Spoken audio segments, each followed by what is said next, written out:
तुम्ही कधी पंक्तीत जेवायला बसलायत? पंक्तीत ना ताटात वाढलेला सर्वात आवडता पदार्थ सर्वात जपून खाल्ला जातो.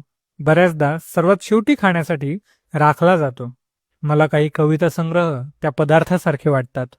अगदी चवीने जपून राखून आस्वाद घेण्यासारखे. त्यातलाच एक कविता संग्रह ज्याचा मी गेली 2 आठवडे राखून राखून आस्वाद घेतोय. पण दर घासाला पदार्थ छान झालाय ही दाद देण्याचा मोह टाळता येत नाही. पुस्तकाला का घाबरतात माणसं नावाचा हा कविता संग्रह माझा मित्र प्रतीक पवार याचा. यातीलच ही एक कविता. आजचा विषय इतिहास नागरिकशास्त्र. इतिहासाच्या शेवटच्या पानापर्यंत जायची सवय कोणीच कधी लावली नसेल मुलांना. याचं उत्तर शोधत मी शिकवत असतो. शांती, क्रांती आणि माणूस म्हणून जगण्यासाठी घडवला गेलेला इतिहास. मुलं मात्र त्यांच्या सवयीप्रमाणे वाचत राहतात सुरुवातीची अर्धीमुर्धी पानं. रमून जातात ढाल, तलवारी, भाले, अणुबॉम्बच्या हल्ल्यात. समोरच्यावर चढाई करायची, त्याच्याशी लढायचं, त्याला मारायचं आणि जिंकायचं. हा इतकाच राहिलाय त्यांचा इतिहास. कपडे आणि नावं वाचून ठरवतात मुलं आपला इतिहास कोणता, आपण वारसदार कोणाचे.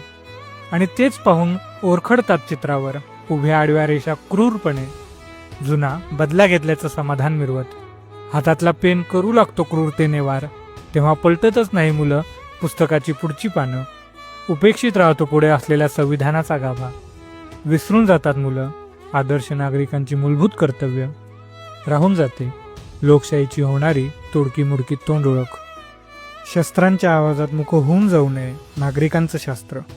म्हणून मीच मुलांना लावतोय हल्ली पुस्तकांची पानं पलटण्याची सवय. शोधायला लावतोय त्यांना प्रत्येक पानावरचं एक वेगळं मर्म.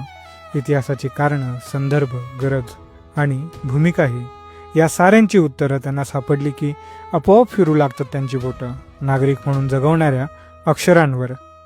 मग मी नागरिकशास्त्र शिकवणारा इतिहासाचा मास्तर म्हणून पुन्हा फळ्यावर लिहू लागतो. आजचा विषय इतिहास नागरिकशास्त्र.